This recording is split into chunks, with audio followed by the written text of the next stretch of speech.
you came back. That means something inside you wants to know the truth. Maybe you have felt it before, like you were trapped in a life that wasn't your own. Maybe you have ignored red flags just like I did. Or maybe you just can't look away from the wreckage of someone else's nightmare. Either way, I need you to listen carefully. Because after that first night in Dubai, my story was no longer mine, and I didn't even realize it.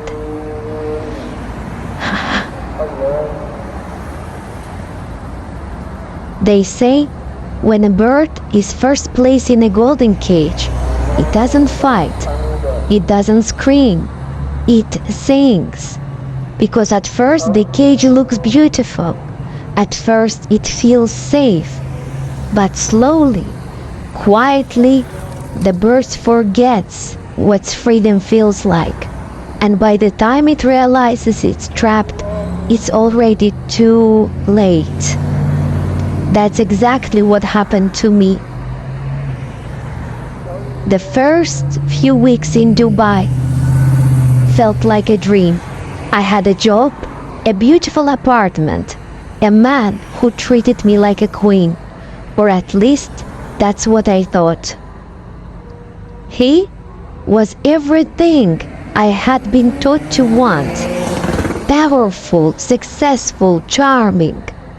When we walked into a room, people noticed him. And by extension, they noticed me. I felt like I was finally somebody. He took me to places I had only seen in magazines. Restaurants where dinner cost more than my monthly rent back home. Rooftop lounges where the city sparkled beneath us like a sea of diamonds. Private yachts where the rules of the real world didn't seem to exist. You don't belong with ordinary people, he told me once, pressing a glass of expensive champagne into my hand. You were meant for more. And I believed him. But in reality, I wasn't thriving. I was failing. I just didn't see it yet. The first time he got angry, I laughed. It was over something small. A man at a restaurant had looked at me for too long. I hadn't even noticed, but he had. And when we got into a car, his mood shifted. "Why did you smile at him?" he asked. His voice tight. I blinked. "What are you talking about?" "Don't play dumb with me." He gripped on the steering wheel tightened. "You want other men looking at you?" I remember feeling my stomach twist. Not in fear, at least not yet, but in confusion. "Of course not," I said, trying to brush it off.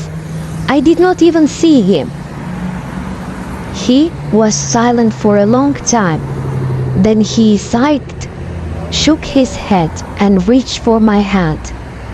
"I just love you too much," he said. His voice softened again. "I don't like the idea of anyone else even thinking about you. You are mine."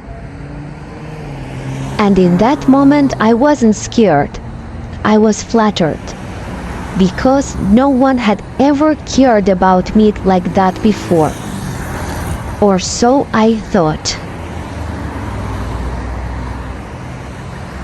It started so subtly that I did not even notice it's happening. First, it was little things. "I don't like you going out alone. Why do you need to work? I can take care of you. That dress is too short." Then, the isolation began. Friends I had made in my first few weeks suddenly seemed wrong. "They don't respect you," he told me. They don't understand our culture. You don't need them. So, I stopped texting back. I stopped going to dinners, to meetups. Slowly, my world shrank until the only thing left was him. And I still thought it was love. I didn't realize that love shouldn't make you disappear. The night everything changed, I remember the silence most of all. We were at his house, his real house, not the apartment he first brought me to. A mansion so big it barely felt real. I had been there before, but something was different this time. He had been in a bad mood all evening. I could feel it in the way he moved, the way he barely spoke, but I did not know why. So I made a mistake. I asked, "What's wrong?" He did not answer right away. Then, slowly he looked at me, and for the first time I saw something in his eyes that made my blood run cold. Do you know what happens to women who don't listen? I opened my mouth, but no sound came out. They disappear. That was the moment I realized I wasn't in control anymore, and I never had been. The next morning, my passport was missing. I searched everywhere, my suitcase, my drawers, the apartment safe, where I had last seen it. It was gone. When I asked him about it, he didn't even look up from his phone.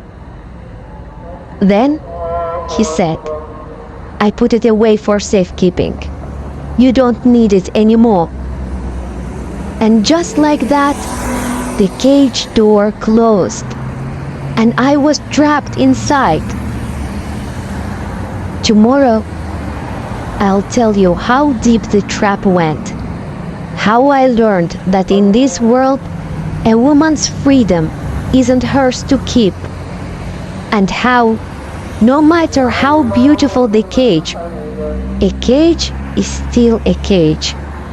Stay with me, because the worst is yet to come.